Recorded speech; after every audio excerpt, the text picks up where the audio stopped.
Okay, today I want to talk to you about matcha, and we've seen this lately. It's been like a fad that is coming to our nutritional venue, and this is the organic matcha, but it's Kenko tea, and they have those little names. Sometimes they're just names to say what kind of region they come from, but also what kind of grade. And Kenko means that it can be used as a tea and in baking, so that's the kind of grade that it is.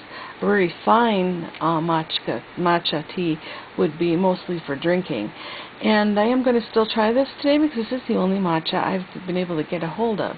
It says it's organic and from the United States, and authorized by the United States, but made in China. And there is a packet of this. There's 100 grams in here, and when you scoop it out with the little chasen, I believe it's a chasen, please excuse my mispronunciation of some of the Chinese words, with my spoon, and you do take about a teaspoon and a half of that, and it would make approximately, this whole bag would make about 40 servings. So what we're going to do is I'm going to show you what happens. This is the whisk, the tea whisk, and it came with the spoon in this container, and what you do is you use it to whisk the tea into even a finer powder and then whisk it while it's in the water. So with that, I think I'm going to, just for a little more ambiance, turn our candle on, and you are supposed to serve it with a piece of fruit. They say washibi, and I don't know exactly what that is, but I'm thinking a piece of cantaloupe, because you should sweeten it before you drink it.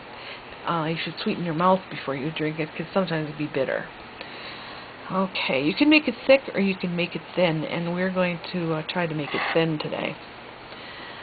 First of all, this really should go into another container so that it's not in the bag. It needs to be sealed, otherwise it will deteriorate quickly.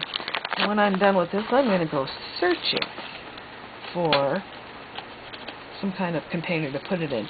That's about a teaspoon and a half, maybe a little more than that.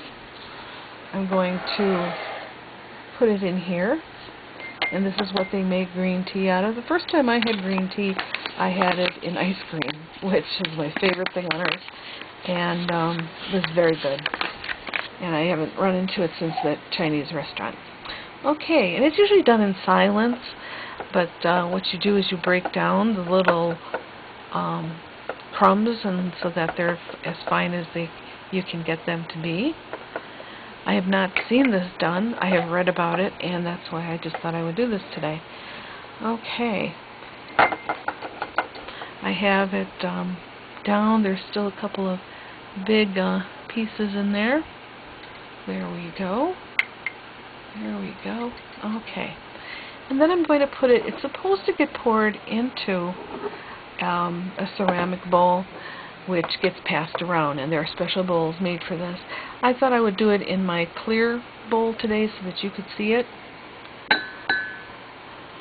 Yes, it's a very fine powder, and you can see that it's sticking to this cup. It's humid here, and so I'm assuming that's why, or someone just washed it but didn't dry it well enough, but that's okay. We're only going to lose a little bit of it. Okay. And this is water that is not boiling, but is about 180 degrees, and we add about half a cup to there. So I'm going to add that. There we go. I've got almost a half. Oh, a little more. And then we use the whisk again.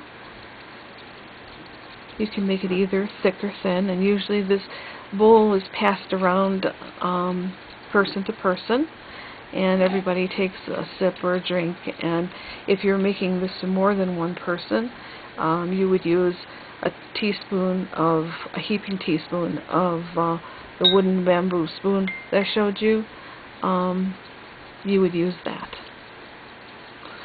And what you can do is you can whisk it up into a froth. They say that's what is best.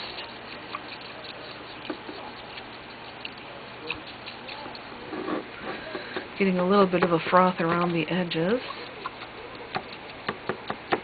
I got my whisk and spoon off of Amazon, and if you look for Matcha bamboo whisk bowl and spoon, you will find it. If you're looking at this video, I will attach the website to the video so that you'll be able to go to the exact place that I got mine. Okay, there we go. We got a little bit of a froth. I'm going to rest that in here and take a little bit of the fruit that I have here.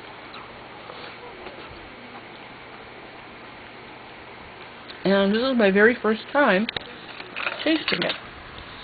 So, here goes.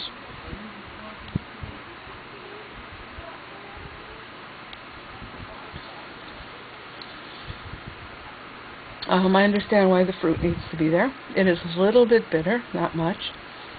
And it smells a little bit like grass at first. Green grass that grows outside.